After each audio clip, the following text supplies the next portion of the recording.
کالا جادو ایک منفی علم ہے جسے مختلف ناموں سے یاد کیا جاتا ہے، مثلا جنتر منتر، ٹونا، اثر اور سحر وغیرہ۔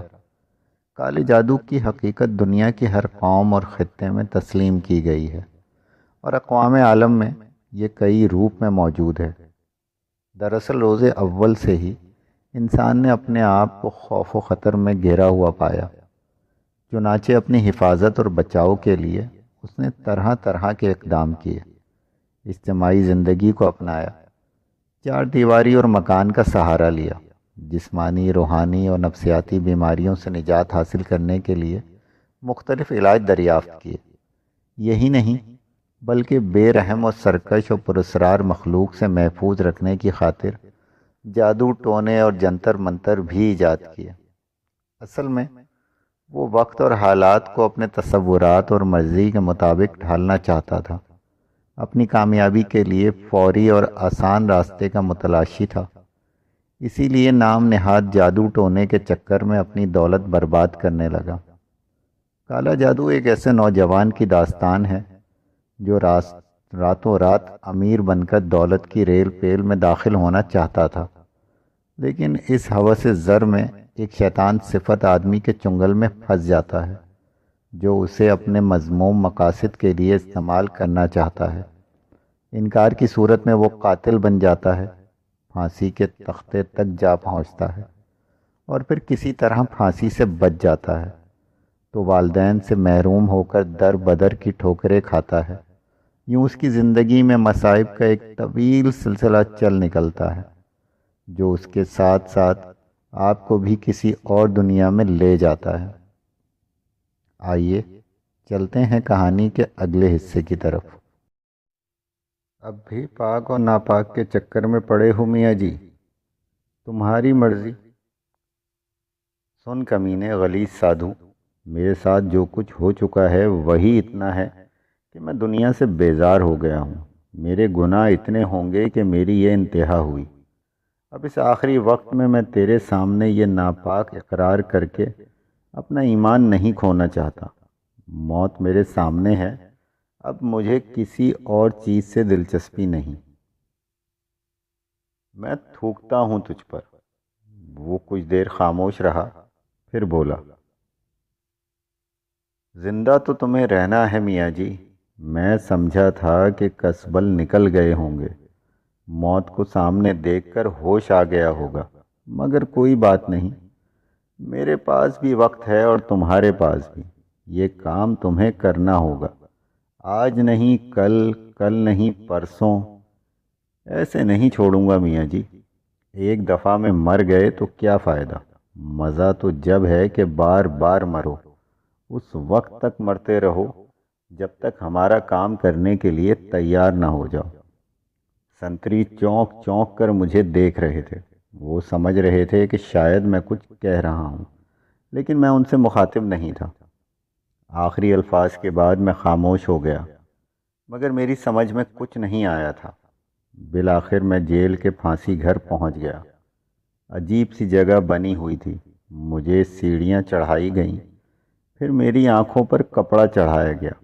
مجسٹریٹ، جیلر اور ڈاکٹر وغیرہ موجود تھے۔ عجیب پراسرار ماحول تھا، مجھ پر سکوت طاری تھا۔ پھر میری گردن میں پھندا فٹ کیا گیا، پھر کچھ اور کیا گیا۔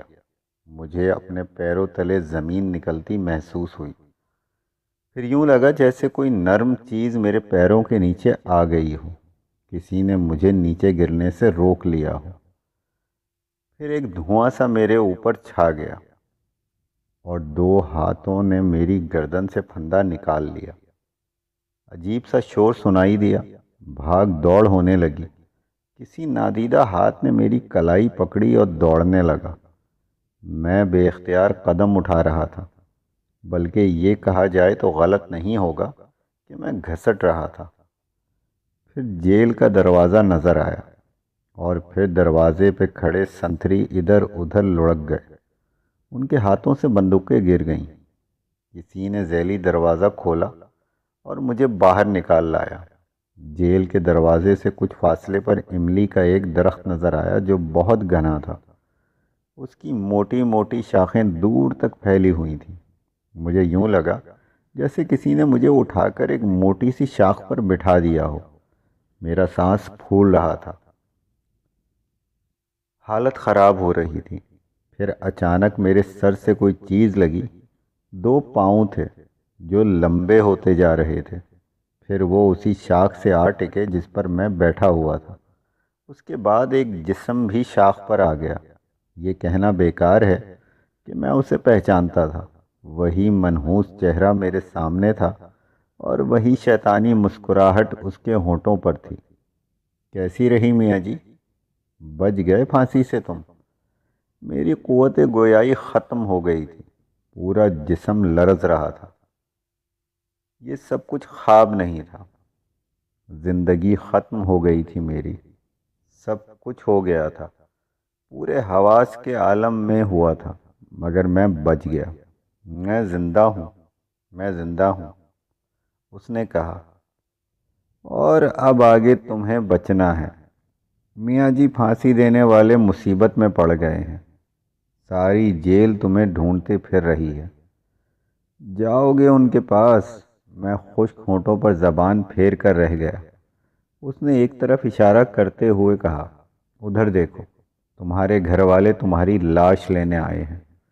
سارے کریا کرم کا بندوبست کر لیا ہے انہوں نے۔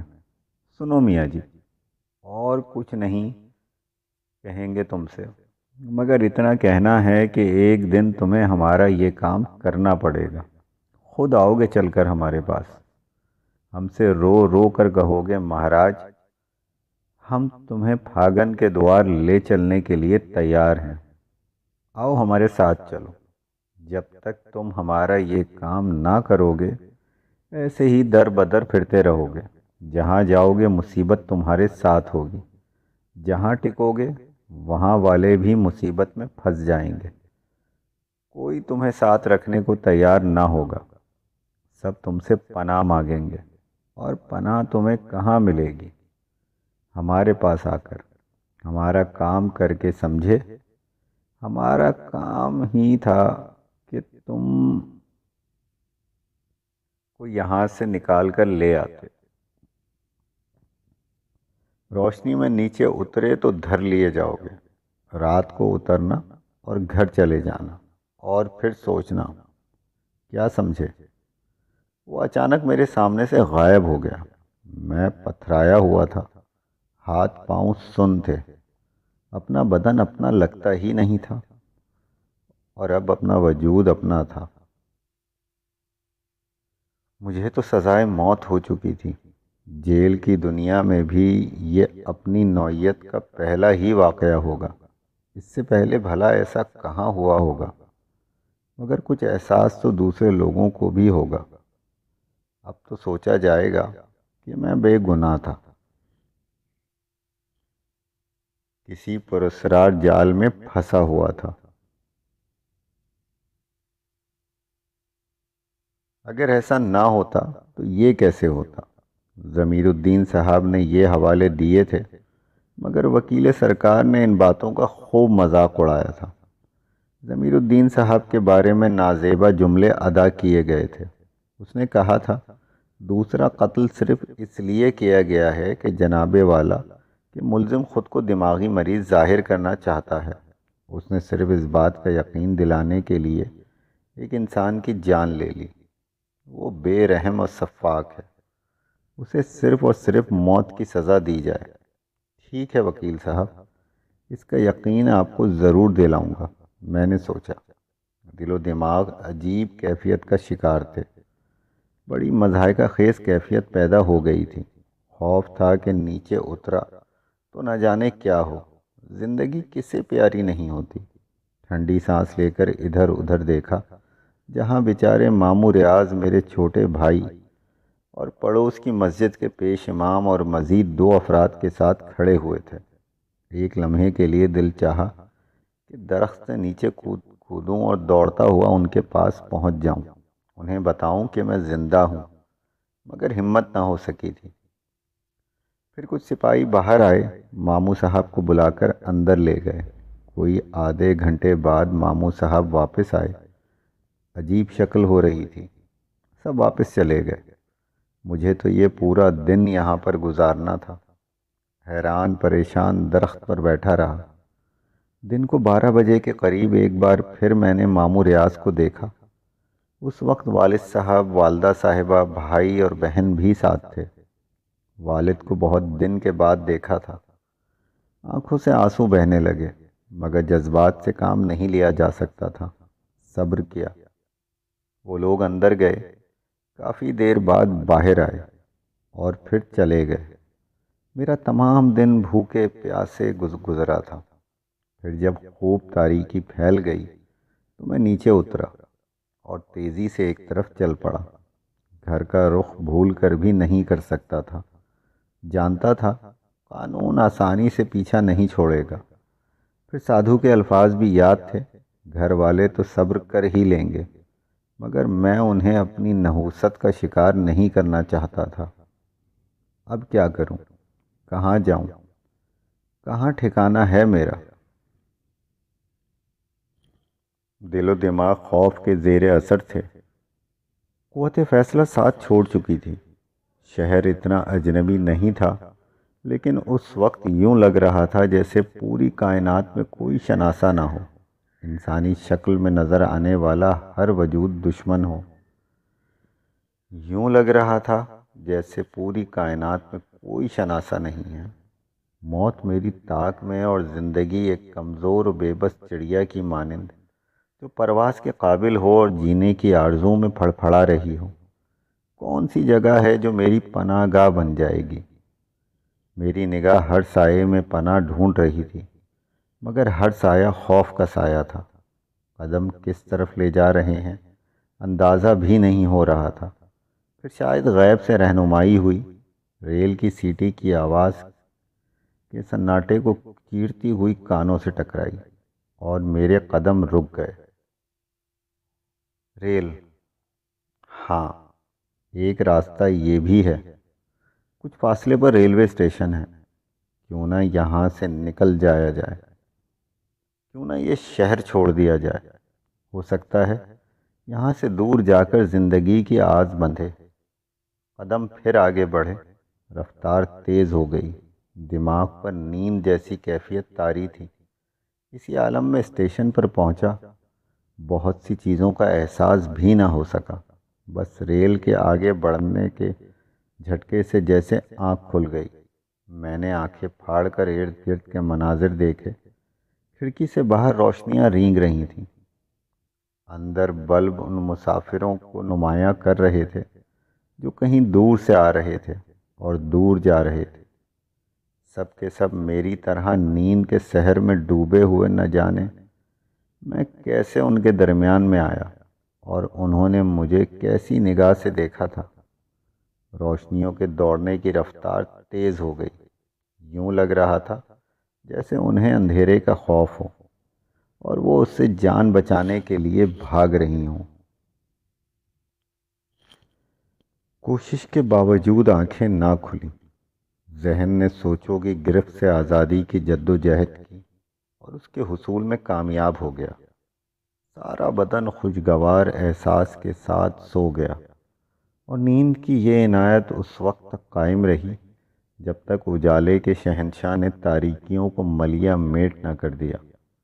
باہر روشنی دوڑ رہی تھی، ٹرین پٹریاں بدل رہی تھی، آبادی کے آثار نظر آ رہے تھے۔ غالباً ٹرین کسی اسٹیشن سے گزر رہی تھی۔ لوگ جاگ گئے، میں سنبھل کر بیٹھ گیا۔ رات بھر کا سفر طے کر چکا تھا اور میں نہ جانے کتنی دور نکل آیا تھا۔ بہت کچھ پیچھے رہ گیا تھا۔ کیا میری مشکلات کا خاتمہ ہو سکتا ہے؟ کیا مجھے ایک پرسکون زندگی دوبارہ مل سکتی ہے؟ دل نے خود ہی جواب دیا، ناممکن۔ میں اپنے گناہوں کا پھل پا رہا ہوں۔ میں فطرت سے انحراف کا مجرم ہوں۔ وہ منحوس سادھو میرا پیچھا کہاں چھوڑے گا؟ اس نے مجھے سکون کی دنیا سے بہت دور لا پھینکا ہے۔ میں ایک ایسا مجرم ہوں جو پھانسی کے تختے سے اتر بھاگا ہے۔ نہ جانے قانون کے رکھوالوں نے میرے فرار کا کیا جواز پیدا کیا ہوگا، لیکن یہ ایک سچ ہے کہ قانون چپے چپے پر مجھے تلاش کر رہا ہوگا۔ اپنے گھر واپس نہ جا کر میں نے بہترین فیصلہ کیا تھا۔ وہ لوگ میری وجہ سے بدترین مصیبتوں کا شکار ہو سکتے تھے۔ اب ایک یہی غم رہے گا کہ میں ان لوگوں کے درمیان نہیں ہوں۔ دفتن مجھے ایک اور خیال آیا اور میرے رونگٹے کھڑے ہو گئے۔ میں ریل میں سفر کر رہا ہوں، بغیر ٹکٹ ہوں۔ رات تو گزر گئی، صبح کو ٹکٹ چیکر ضرور آئے گا۔ میرے پاس ٹکٹ بنوانے کے لیے پیسے بھی نہیں ہیں۔ نتیجے میں مجھے پولیس کے حوالے کر دیا جائے گا، اور وہاں یہ بھی انکشاف ہو سکتا ہے کہ میں دراصل ایک مفرور مجرم ہوں۔ پہلے اس انداز میں نہیں سوچا تھا، مگر اب اس خیال سے دل بیٹھنے لگا تھا۔ اس کا کیا حل ہو سکتا ہے؟ صرف ایک، وہ یہ کہ میں خود ٹرین چھوڑ دوں۔ مگر کیسے؟ چلتی ٹرین سے تو اترا نہیں جا سکتا۔ جلد ہی کوئی اسٹیشن آ جائے۔ ابھی صحیح طور پر صبح نہیں ہوئی ہے، اسٹیشن سے باہر نکلنے کا موقع مل جائے گا۔ جگہ کوئی بھی ہو، مجھے کیا لینا، سر چھپانے کا ٹھکانہ چاہیے۔ امید بھری نگاہوں سے باہر دیکھنے لگا۔ شاید قبولیت کا وقت تھا، دعا فوراً قبول ہو گئی۔ باہر عمارتوں کے آثار نظر آ رہے تھے۔ کچھ دیر کے بعد اس ٹرین کی رفتار سست محسوس ہوئی۔ اسٹیشن آ گیا تھا۔ میں اٹھ کھڑا ہوا، بے صبری سے ٹرین کے رکنے کا انتظار کرنے لگا۔ پھر عامل پور کا بورڈ نظر آیا۔ مجھے اس جگہ کے بارے میں کچھ معلوم نہیں تھا۔ میرے لیے کیا برا تھا، جوں ہی ٹرین رکی میں جلدی سے نیچے اتر گیا۔ ابھی پلیٹ فارم پہ قدم رکھے ہی تھے کہ عقب سے کوئی میرے پاس آ گیا۔ مجھے اپنے شانے پر ایک ہاتھ محسوس ہوا اور میرا رنگ پیلا ہو گیا۔ تبھی ایک سرگوشی ابھری۔ سرفراز! نہ جانے کس طرح گردن گھومی تھی، لیکن حالت بے حد خراب ہو گئی تھی۔ آنکھوں کے سامنے ایک چہرہ ابھرا، پروقار نسوانی چہرہ۔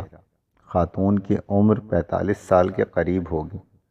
آنکھیں گہری سیاہ اور بڑی بڑی تھیں، رنگ سفید۔ ایک عجیب سا چہرہ تھا جسے میں دیکھتا رہ گیا۔ میری قوت گویائی تو ختم ہی ہو گئی تھی۔ خاتون نے آگے بڑھ کر میری کلائی پکڑ لی اور بولی، صرف میں تھی سرفراز، جسے پورا یقین تھا کہ ایک دن تم ضرور واپس آ جاؤ گے۔ میرے بچے، غلطیاں معاف بھی کر دی جاتی ہیں۔ ابا جان آ رہے تھے، ہم لوگ انہیں اسٹیشن لینے آئے تھے۔ دیکھو، وہ سارے لوگ بابا جان کو اتار رہے ہیں۔ خاتون نے انگلی سے ایک فرسٹ کلاس کمپارٹمنٹ کی طرف اشارہ کرتے ہوئے کہا، پھر بولی، ان میں سے کسی کو بھی پتہ نہیں ہے کہ ہمیں دوہری خوشی مل رہی ہے۔ خاتون کی آواز رند گئی۔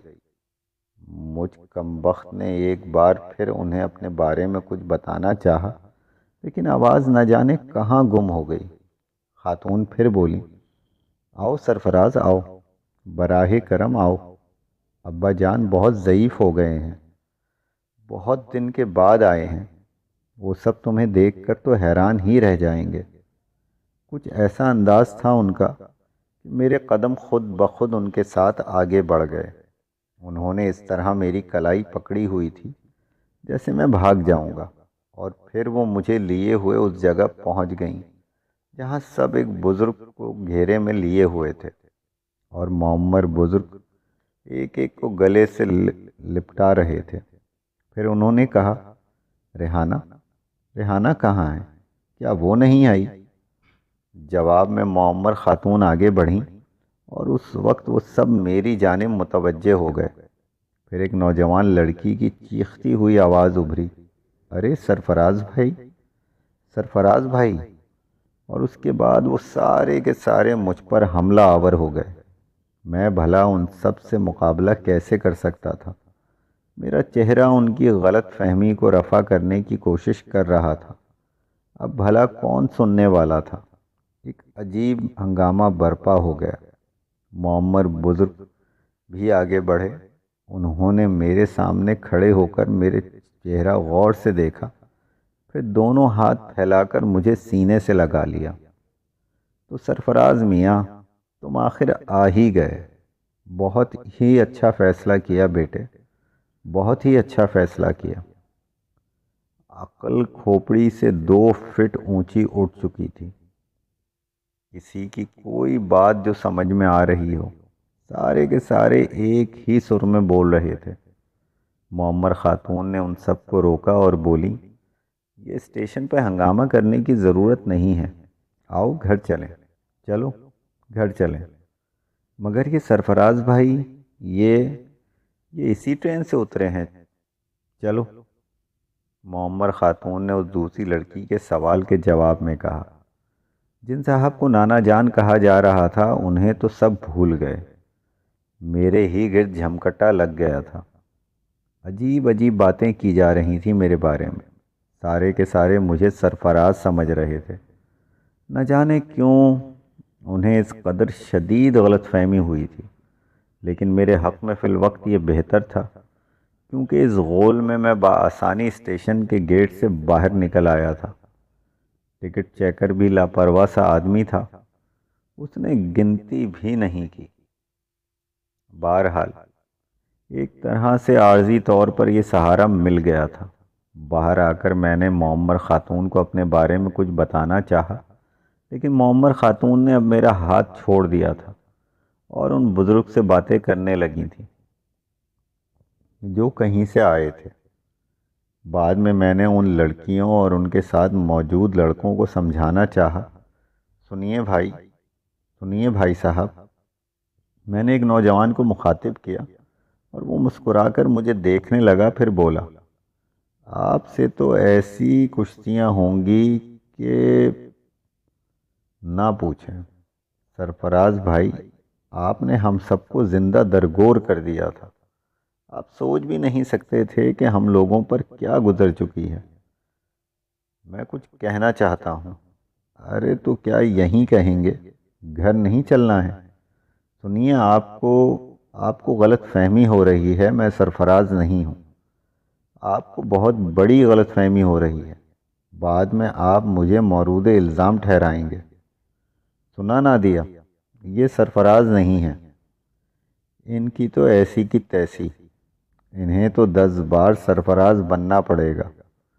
چلیے جلدی سے، شرافت سے، ورنہ میں لڑکی بہت بری ہوں۔ اس خوبصورت سی لڑکی نے بے تکلفی سے کہا اور آستینیں چڑھانے لگی۔ سب ہنسنے لگے تھے۔ میں ٹھنڈی سانس بھر کر خاموش ہو گیا۔ واقعی سر بازار اپنے آپ کو اس شدت سے تردید کردہ نقصان دہ بھی ہو سکتا ہے۔ بڑی قیمتی گاڑیاں آئی ہوئی تھیں، ان گاڑیوں میں بھرنے لگے۔ اسی لڑکی نے جس کا نام نادیہ لیا گیا تھا، ایک نوجوان سے کہا، آپ نے ان کے الفاظ سن لیے شاکر بھائی، ذرا ہوشیار رہیں، خطرہ ہے۔ فکر ہی نہ کریں، 400 میٹر تک تو میں انہیں آگے نکلنے نہیں دوں گا، اس کے بعد میں اگر یہ دوڑتے رہے تو پھر دیکھا جائے گا۔ جس شخص کو شاکر کے نام سے پکارا گیا تھا اس نے کہا، اور ایک بار پھر سب ہنسنے لگے۔ کوئی میری بات سننے کو تیار نہیں تھا۔ ایسی شدید غلط فہمی ہوئی تھی، میں خود بھی حیران تھا، لیکن اس غلط فہمی سے مجھے کوئی خوشی نہیں تھی۔ کوئی دوسرا موقع ہوتا تو اب میں اتنا گیا گزرا بھی نہیں تھا کہ اس غلط فہمی سے لطف اندوز نہ ہوتا، لیکن مجھ پر تو زندگی ہی کٹھن ہو گئی تھی۔ میں تو مصیبتوں کا مارا، بھلا اس ماحول سے، ان الفاظ سے کیا لطف اندوز ہوتا؟ بس دل تھا کہ مارے درد کے پھٹا جا رہا تھا، اور ذہن میں طرح طرح کے خیالات آ رہے تھے۔ گاڑیاں جس عمارت میں داخل ہوئیں اسے دیکھ کر مجھے اندازہ ہو گیا کہ نہایت خوشحال لوگ ہیں اور بڑی اچھی حیثیت کے مالک ہیں۔ کاش ان لوگوں سے واقعی میرا کوئی تعلق ہوتا۔ چاہتا تو جھوٹ بول کر ان کے درمیان اپنے لیے جگہ بنا سکتا تھا، لیکن دل یہ بھی گوارا نہیں کر رہا تھا، اور میں جھوٹ بول کر ایک اور گناہ نہیں کرنا چاہتا تھا۔ ویسے ہی زندگی بری طرح گناہوں کے بوجھ سے دبی ہوئی تھی، اور اس کا پورا پورا صلہ بھگت رہا تھا۔ یہاں پہنچنے کے بعد تمام لوگ نیچے اتر گئے۔ معمر خاتون معمر بزرگ کے ساتھ نیچے اتری تھیں، لیکن ان کی توجہ ان بزرگ سے زیادہ مجھ پر تھی۔ رکیں اور میرے قریب آنے کا انتظار کرنے لگیں۔ لڑکے لڑکیوں کا غول مجھے ان کے پاس لے گیا۔ معمر خاتون نے میرا ہاتھ پکڑتے ہوئے کہا، کیا حلیہ بنا لیا ہے تم نے؟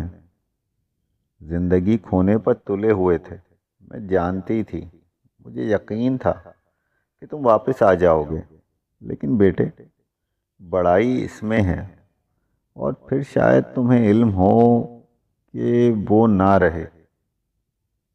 میں اختلاف پیدا ہو گیا ہے، کیا تمہیں علم ہے کہ رحمان صاحب کا انتقال ہو گیا؟ میری گردن بلا وجہ نفی میں ہل رہی تھی۔ ہاں، ہم سب بے سہارا ہو گئے ہیں سرفراز، ہم بے سہارا ہو گئے ہیں، ہمارے سر سے سائبہ سرک گیا ہے۔ اور اب معمر خاتون کی آواز گلوگیر ہو گئی۔ معمر بزرگ نے بھی میرے قریب پہنچ کر کہا، چلو سرفراز میاں، تم بے شک بڑے ہو، اور اب تمہیں اس خاندان کی سرپرستی کرنی ہے۔ بڑی ذمہ داریاں عائد ہو گئی ہیں تم پر، نہ جانے کہاں کہاں مارے پھرتے رہے ہو۔ ہم سب لوگ اندر داخل ہو گئے۔ خاتون نے ایک لڑکی کو حکم دیا کہ میرا لباس وغیرہ تیار کرے اور مجھے غسل خانے میں پہنچا دے۔ میں اس افتاد پر سخت حیران و پریشان تھا، لیکن کیا کرتا، عارضی طور پر حالات سے سمجھوتا کرنا پڑا۔ البتہ میں ان معصوم لوگوں کو مناسب موقع پر صورتحال سے آگاہ کر دینے کا فیصلہ کر چکا تھا، جو شدید غلط فہمی کا شکار ہو گئے تھے۔ لڑکی مجھے ساتھ لیے ایک وسیع کمرے میں پہنچی، جو ایسی آرائشی چیزوں سے آراستہ تھا جو میں نے ہوش کے عالم میں کبھی نہیں دیکھی تھی۔ غسل خانے کا رخ کرتے ہوئے اس نے کہا، جائیے اب اپنا حلیہ درست کیجیے، آپ کا لباس میں ابھی تیار کیے دیتی ہوں، یہاں باہر اسٹینڈ پر مل جائے گا۔ جاتے ہوئے میں دروازہ باہر سے بند کر دوں گی تاکہ آپ فرار ہونے کی کوشش نہ کریں۔ میں نے ایک ٹھنڈی سانس لے کر اسے دیکھا۔ بڑی بڑی روشن آنکھوں والی خوبصورت لڑکی تھی، جس کے چہرے پر شوخی اور معصومیت سجی ہوئی تھی۔ پھر میں باتھ روم میں داخل ہو گیا۔ سفید ٹائلوں سے مزین باتھ روم، جس میں نہانے کے لیے نئے نئے سامان موجود تھے۔ مجھے ان تمام چیزوں سے لطف اندوز ہونے کا حق نہیں تھا، لیکن یہاں بھی تقدیر کے اس فیصلے پر شاکر ہو گیا جو عارضی طور پر میرے لیے کیا گیا تھا۔ دل یہ سوچ کر کم از کم مطمئن تھا کہ میں ان لوگوں کو دھوکہ دینے کا ارادہ نہیں رکھتا، بلکہ میں نے جس حد تک بھی ممکن ہو سکا اس بات کی تردید کی تھی کہ میں سرفراز نہیں ہوں۔ غسل کیا، شیو کا سامان بھی موجود تھا۔ دل چاہا کہ شیو کر لوں، چنانچہ یہ بھی کر لیا۔ میں نے جب باہر نکلا تو میرا لباس رکھا ہوا تھا۔ یہ حیران کن بات تھی کہ یہ لباس بھی میرے جسم پر بالکل درست تھا، سلک کا کرتا اور سلک کا ہی پاجامہ، یہاں تک کہ جو سلیم شاہی جوتے میرے لیے رکھے گئے تھے وہ بھی میرے پیروں پر فٹ آئے تھے۔ اس حیران کن اتفاق پر ہنسی بھی آ رہی تھی۔ ہو سکتا ہے سرفراز بالکل میرے جیسا ہو، ورنہ اس قدر شدید غلط فہمی، اور وہ بھی اتنے بہت سے افراد کو، ممکن نہیں ہو سکتی تھی۔ لیکن دل کے گوشوں میں ایک اور خوف کا تصور بھی ابھر رہا تھا، کہیں یہ بھی اس کمبخت منحوس شیطان کی چال نہ ہو جس نے مجھے اطلاع دی تھی کہ میں کہیں بھی سکھ کا سانس نہیں لینے دوں گا، بلکہ جہاں بھی جاؤں گا اس کی نحوست میرا تعاقب کرتی رہے گی۔ دل کو یہ سوچ کر سمجھایا کہ جو کچھ ہونا ہے وہ تو ہوگا ہی، میں اپنے طور پر مدافعت نہیں کر سکتا۔ اور نہ ہی میرے اندر اتنی قوتیں چھپی ہوئی تھیں۔ چنانچہ اب خوف کے عالم میں مرنے سے کیا فائدہ؟ ہاں، اپنے طور پر میں کوئی ایسا کام نہیں کروں گا جس سے میرے گناہ شدید سے شدید تر ہو جائیں۔ جو کچھ کیا تھا اس کے صلے میں جو کچھ بھگت رہا تھا، بس اس سے زیادہ کی میرے اندر ہمت نہیں تھی۔ اب تو میں کمرہ امتحان میں تھا اور اپنی تقدیر پر شاکر تھا۔ باہر اچھے خاصے لوگ موجود تھے جو مجھے لے کر ڈرائنگ روم کی طرف چل پڑے۔ ٹیبل پر ناشتے کا سامان موجود تھا اور کمرے میں تقریباً تمام ہی اہل خانہ موجود تھے۔ معمر خاتون مسلسل میری طرفداری کرتی جا رہی تھیں اور معمر بزرگ بھی۔ لڑکے لڑکیاں میرے اوپر ایک آدھ فقرہ چست کر دیتے اور کمرے کا ماحول خوشگوار ہو جاتا۔ خاتون نے کئی بار لڑکیوں اور لڑکوں کو ڈانٹا بھی، بہت زیادہ باتیں نہ کریں اور میرے مزاج کا خیال رکھیں۔ میں دل ہی دل میں ہنس رہا تھا کہ واہ، میں اور میرا مزاج، اب جب انہیں اس حقیقت کا یقین آ جائے گا کہ میں وہ نہیں ہوں جسے سمجھ کر وہ مجھے یہاں لائی ہیں، تو مجھے دھکے دے کر یہاں سے نکال دیا جائے گا۔ دنیا کا یہی انداز ہے اور دنیا اسی انداز میں چلتی ہے۔ ناشتے کے بعد معمر خاتون نے کہا، ابا میاں مجھے اجازت دیں تو میں تھوڑی دیر سرفراز سے بات کر لوں؟ ہاں ہاں، کیوں نہیں، اور میں بھی اب سونا چاہتا ہوں، سفر سے تھک گیا ہوں، تم اطمینان سے باتیں کر لو۔ آؤ سرفراز، میرے کمرے میں چلو، معمر خاتون نے کہا اور خاموشی سے، سعادت مندی سے ان کے ساتھ چل پڑا۔ وہ مجھے ایک خوبصورت کمرے میں لے آئیں۔ اندر پہنچ کر انہوں نے دروازہ بند کر لیا اور پھر ایک کونے کی طرف اشارہ کر کے بولی، بیٹھو، بیٹھ جاؤ۔ میں خاموشی سے بیٹھ گیا تھا۔ وہ خود بھی میرے سامنے والے صوفے پر بیٹھ گئیں۔ پھر انہوں نے کہا، سرفراز بیٹے، زندگی میں نہ جانے کیا کیا اونچ نیچ ہوتی رہتی ہے۔ ہم یہ نہیں کہتے کہ غلطی ہماری نہیں ہے، لیکن بیٹے، تمہیں اس طرح سب کو چھوڑ کر نہیں چلے جانا چاہیے تھا۔ ٹھیک ہے، مرحوم رحمان صاحب کا رویہ تمہارے ساتھ سخت ہو گیا تھا، لیکن بزرگ غلطیاں بھی تو کر لیتے ہیں۔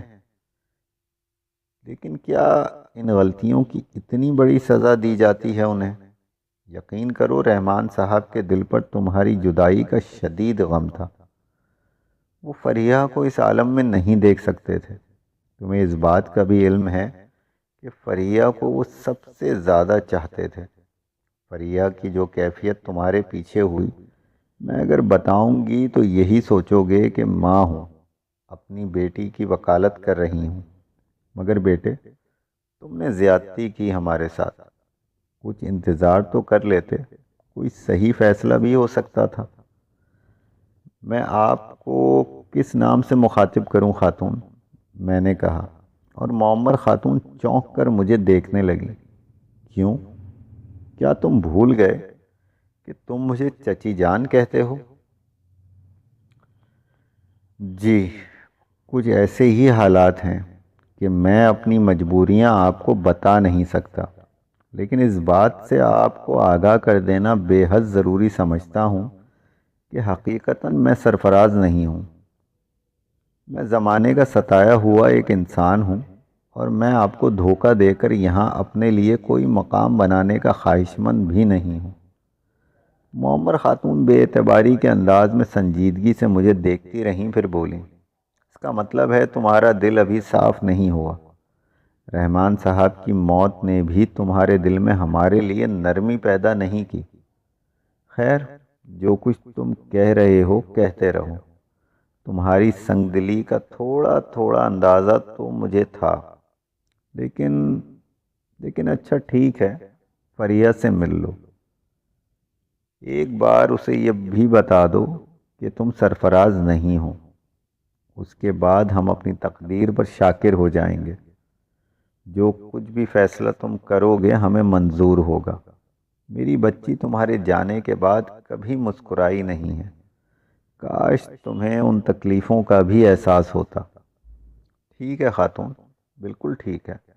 آپ میری بات نہیں مان رہی، لیکن میں آپ سے صرف چند الفاظ کہنا چاہتا ہوں کہ بعد میں آپ کو اگر حقیقتوں پر یقین آ جائے تو مجھے مجرم نہ سمجھیے گا۔ اس تمام کہانی میں میرا کوئی قصور نہیں ہے۔ خاتون کے چہرے پر ناگواری کے آثار ابھرے۔ انہوں نے گردن ہلائی اور آہستہ سے بولی، تمہاری انتہا پسندی کے بارے میں سب ہی جانتے ہیں سرفراز۔ کیا تم اتنا تعاون کر سکتے ہو ہم سے کہ صرف چند روز یہاں گزار لو، فریحہ سے ملاقات کر لو؟ اگر تم ایسا کر لو گے تو یہ ہم سب پر احسان ہی ہوگا۔ اسے سمجھا دو، اس کے بعد جو تمہارا دل چاہے وہ کرو۔ وہ اٹھیں اور انہوں نے دروازہ کھول دیا۔ باہر سارا غول موجود تھا۔ ایک لڑکی نے کہا، جی امی جان، کیا ہوا؟ یہ شرافت سے مان گئے ہیں یا پھر ہماری باری آ گئی؟ تم لوگ کوئی بدتمیزی نہ کرو، سمجھی؟ چلو اپنے اپنے کمرے میں جاؤ۔ ایسے نہیں جائیں گے۔ اگر یہ شرافت سے مان گئے تو ٹھیک ہے، ورنہ ہم انہیں اٹھا کر لے جا رہے ہیں۔ ایک لڑکی نے کہا اور وہ سب مجھ پر جھپٹ پڑی۔ نہیں نہیں، سنیے سنیے، میں چل رہا ہوں، میں چل رہا ہوں، میں نے بوکلا کر کہا، اور ہنستے قہقہے لگاتے ہوئے یہ لوگ مجھے ایک طرف لے چلے۔ دل ہی دل میں دکھ بھی ہو رہا تھا۔ کاش میں اس گھرانے کا ایک فرد ہوتا، کیا خوبصورت زندگی ہوتی، لیکن میری نحوست بالآخر ان لوگوں کو بھی اپنی لپیٹ میں لے لے گی۔ لڑکیاں مجھے لیے ہوئے ایک دروازے پر پہنچ گئیں۔ انہوں نے دروازہ کھول کر مجھے اندر دھکا دے دیا۔ اس کے فوراً بعد دروازہ باہر سے بند بھی کر دیا گیا تھا۔ عجیب سی صورتحال تھی۔ دل میں ایک میٹھا میٹھا سا احساس بھی جاگ رہا تھا، لیکن اس کا اختتام خوف کے دباؤ پر ہوتا تھا۔ گھبرائی ہوئی نگاہوں سے میں نے اس کمرے کا جائزہ لیا۔ اعلیٰ درجے کے قالین بچھے ہوئے تھے۔ دروازے کی کھڑکیوں اور دیواروں کی مناسبت سے پردے پڑے ہوئے تھے۔ کمرے کی ایک جانب ایک مسہری تھی جس پر 2 تکیے رکھے ہوئے تھے۔ مسہری کے بائیں جانب پھولوں کا ایک بہت بڑا خوبصورت گلدستہ نظر آ رہا تھا جس میں تازہ پھول لگے ہوئے تھے، اور اس کے ایک طرف اس کے اطراف میں بھینی بھینی خوشبو پھیلی ہوئی تھی۔ کمرے کے انتہائی سرے پر بنی ہوئی کھڑکی کے سامنے ایک نسوانی پیکر موجود تھا جس کی پشت دروازے کی جانب تھی۔ گہرے نیلے لباس میں ملبوس، سیاہ چوٹی کمر سے نیچے تک لٹکی ہوئی تھی۔ میں سکتے کسی کیفیت میں کھڑا ادھر دیکھتا رہا، اور پھر بمشکل تمام میری آواز ابھری، سنیے۔ نسوانی جسم میں ہلکی سی تھر تھراہٹ ہوئی، پھر اس نے اپنا رخ تبدیل کر لیا، اور آنسوؤں سے لبریز ایک حسین چہرہ میری نگاہوں کے سامنے آ گیا۔ وہ بے حد حسین تھی۔ اس کے چہرے پر عجیب سی یاس چھائی ہوئی تھی۔ میں سکتے سے عالم میں اسے دیکھتا رہ گیا۔ میں زندگی کے اس شعبے سے پوری طرح روشناس نہیں تھا، لیکن یہ سلگتا ہوا حسن میری آنکھوں کے راستے دل میں اترتا چلا گیا۔ ان حسین اور بڑی بڑی آنکھوں سے جن کے چہرے کے نقوش ان معمر خاتون سے کافی ملتے تھے، آنسوؤں کی جھڑی لگی ہوئی تھی۔ میں چند قدم آگے بڑھا اور میں نے لرزتی ہوئی آواز میں کہا، سنیے، شاید آپ کا نام فریحہ ہے۔ یہاں سب لوگ اس غلط فہمی کا شکار ہیں کہ میں سرفراز ہوں۔